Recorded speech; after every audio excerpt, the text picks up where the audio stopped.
Hey guys, welcome back to the video. So इसमें मैं तुमको बताऊंगा तुम एक एरे कैसे क्रिएट करते हो। 1D एरे क्या होता है, 2D एरे क्या होता है, मैट्रिसेस क्या होती हैं, शेप क्या होते हैं, और मैं उसमें दिखाऊंगा तुमके न्यूमेरिकल ऑपरेशन तुम कैसे परफॉर्म कर सकते हो नंपाई में। तो स्टार्ट करने से सबसे पहले तुमको एक फाइल बना लेनी है। तुम चाहे तो direct basic dot P Y file बना सकते हो, या तुम चाहो तो जुपिटर नोटबुक का भी यूज़ कर सकते हो, चाहो तो गूगल कोलैब का भी यूज़ कर सकते हो। नाउ अब इसमें सबसे पहले तुमको इंस्टॉल करना पड़ेगा नमपाई। तो उसके लिए तुम्हें अपने टर्मिनल पे लिखना पड़ेगा पिप इंस्टॉल नमपाई। जैसे ही लिखोगे तुम्हारे सिस्टम में नमपाई को इंस्टॉल कर देगा। एंड पाइथन इंस्टॉल होना मस्ट है, वर्जन कोई भी हो। नाउ उसके बाद तुम्हें यहाँ पे लाइब्रेरी को इंपोर्ट करना है। तो सिंपली मैंने लिखा import नमपाई, that's it. So 1D array बनाने के लिए सबसे पहले उस एरे को तुम वेरिएबल में स्टोर कर लेते हो। सो मैंने 1D लिख दिया एंड इक्वल टू लगा के लिखा नमपाई डॉट एरे। ठीक है, फिर मैंने ब्रैकेट लगाया, फिर उसके अंदर मुझे लिस्ट पास कर देनी है। नंबर्स की लिस्ट पास कर देते हैं। तो मैंने इसमें 5 वैल्यूज दे दी नंपाई के एरे में, एंड मैंने उसको प्रिंट कर दिया। आप चाहो तो डायरेक्ट प्रिंट लिख सकते हो या ऐसे भी लिख सकते हो। तो यहाँ पे देखो वो एरे प्रिंट हो गया है, सेम उसी तरीके से। तो इस तरीके से आप 1D एरे बनाते हो अपनी नंपाई में। अच्छा, तुमने एक चीज़ देखी होगी कि मैंने यहाँ पे पूरा नंपाई लिखा है, और तुमने कहीं कहीं पे देखा होगा नंपाई एस NP लोग लेते हैं। तो इसका मतलब क्या होता है? तो ये जो नाम है ना नमपा, ये लिखने में बहुत बड़ा हो जाएगा, तो उसको एलियास करके उसको छोटा करके NP लिख दिया जाता है ना। अब तुम्हें जब भी नमपाई के फंक्शन को यूज करना पड़ेगा, तो उसे नमपाई ना लिख के तुम लोग लिख सकते हो NP सिंपल। तब भी तुम्हारा प्रोग्राम वैसे ही वर्क करेगा जैसे करता है। तुम्हें एक बार इसको रन करना है, फिर इसको रन करना है, एंड एरर सॉल्व हो जाएगी। सो हमें पता चल गया 1D एरे कैसे बनता है। अब देखते हैं 2D एरे कैसे बनता है। सो 2D एरे बनाने के लिए सिंपल आपको वही लिखना पड़ेगा NP डॉट एरे। एंड अब तुम्हें इसके अंदर एक लिस्ट के अंदर एक लिस्ट पास करनी होगी। बताता हूँ कैसे। लिस्ट्स कि मैंने एक पहली लिस्ट बनाई, फिर उसके अंदर मैंने दूसरी लिस्ट बना दी, इसके अंदर मैंने वैल्यूज पास कर दी कुछ इस टाइप से, और मैंने इसके अंदर 2 लिस्ट पास कर दी। एंड वही मैंने इसके अंदर यहाँ पे पास कर दिया। मैं देखता हूँ यहाँ पे चलता है या नहीं। तो देख सकते हो एक तरीके की मैट्रिक्स बन के आ गई हमारे पास। 2 2 3 ना, 2 रोज 3 कॉलम्स की मैट्रिक्स हमारे पास बन के आ गई। आप थोड़ा समझते हैं कि एक्चुअल में इसमें इंडेक्सिंग कैसे होती है। सो अगर मैं एरे ऑफ 0 निकालूँ तो मेरे पास 1 प्रिंट होके आएगा, एंड एरे ऑफ -1 निकालूँ तो मेरे पास 6 प्रिंट होके आएगा, और array of length of 1D -1 निकालूँ तो मेरे पास लास्ट एलिमेंट निकल के आएगा।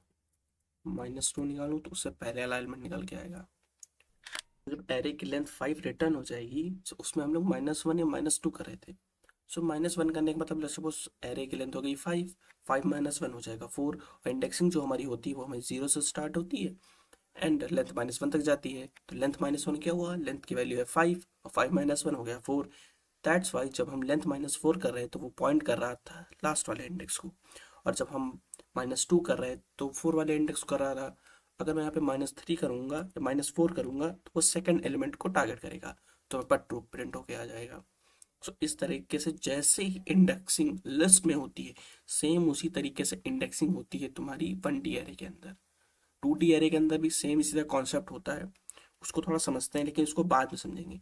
अब हम देखते हैं 1D एरे के अंदर आप लोग स्लाइसिंग कैसे कर सकते हो।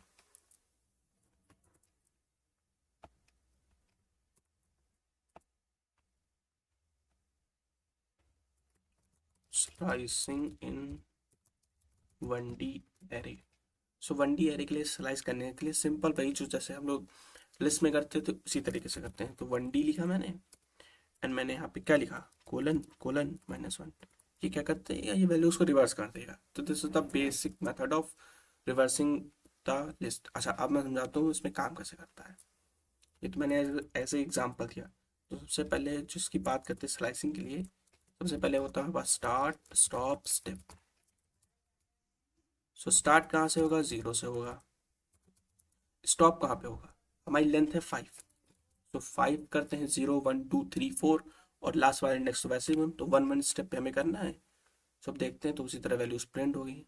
अच्छा, अगर मैं यहाँ पे 4 लिखता हूँ तो क्या होता है, सो 4 ही वैल्यूज आई। इसका मतलब होता है जो हमें स्टार्टिंग होती है वो तो 0 से हो रहा है, स्टार्ट हमारा 0 से हो रहा है, लेकिन जो हमारा एंड हो रहा है, जहाँ पे हमारा जो वैल्यू स्टॉप होगी वो कहाँ पे हो रही है, जो हम वैल्यू प्रोवाइड कर रहे हैं। जैसे मैंने 5 प्रोवाइड की तो 5 पे ना होके 4 पे हो रही है।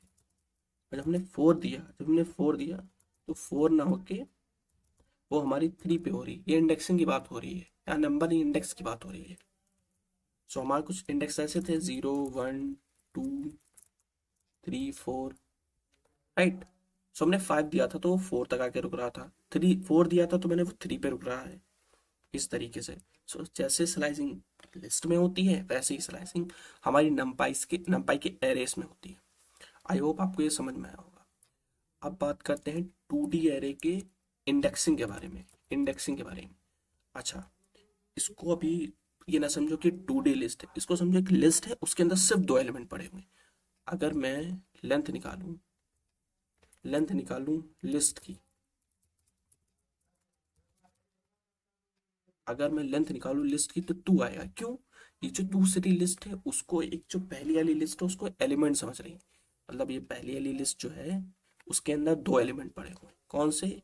ये एक लिस्ट, ये दूसरी लिस्ट, राइट। एक लिस्ट है नॉर्मल सी जिसके अंदर एक लिस्ट के अंदर 2 लिस्ट पड़ी हुई हैं। और उस लिस्ट के अंदर एक लिस्ट है जिसमें 3 एलिमेंट्स हैं। बात समझो, जो एक लिस्ट है उसके अंदर 2 लिस्ट है, और उस 2 लिस्ट के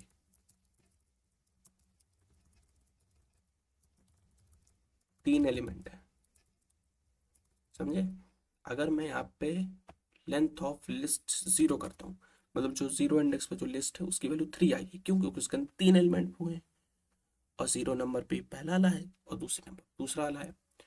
सो अगर मैं चाहूँ क्या मैं लिस्ट ऑफ 0, तब जो 0 नंबर पे है एलिमेंट वो पूरी लिस्ट होगी, पूरी लिस्ट आ गई।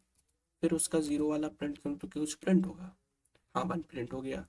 अच्छा, फिर अगर मैं सेकेंड एलिमेंट प्रिंट करूंगा तो क्या प्रिंट होगा? फिर भी 1 होगा। नाउ अब यहाँ पे हम लोग 0 वाली लिस्ट को टारगेट कर रहे थे, यानी ये वाली, इसको टारगेट करने के लिए हमें यहाँ पे 1 देना पड़ेगा, तो उसको 1 दे देते हैं। सो लिस्ट के अंदर जो पहले इंडेक्स पे वैल्यू है, ये 0th इंडेक्स है, ये फर्स्ट इंडेक्स है, ये वाला। तो ये फर्स्ट इंडेक्स की वैल्यू के अंदर जाओ और जो सेकेंड इंडेक्स पे वैल्यू है, ये 0 ये 1 ये 2, उसको प्रिंट कर दो तो यहाँ पे 2 प्रिंट हो जाएगा। आई होप आपको इंडेक्सिंग समझ में आई होगी कि 1D एरे के अंदर इंडेक्सिंग कैसे होती है और 2D एरे के अंदर इंडेक्सिंग कैसे होती है। और नेक्स्ट वीडियोस में समझेंगे कि हम 2D एरे के अंदर स्लाइसिंग कैसे करते हैं, हम उसमें न्यूमेरिकल ऑपरेशन कैसे परफॉर्म करते हैं, एंड मैनी मोर स्टफ जो हमें नंपाई के अंदर सीखना होता है डेटा साइंस के लिए, वो हम सीखेंगे। आई होप आपको वीडियो अच्छी लगी तो वीडियो को लाइक कर दें, चैनल को सब्सक्राइब कर दें।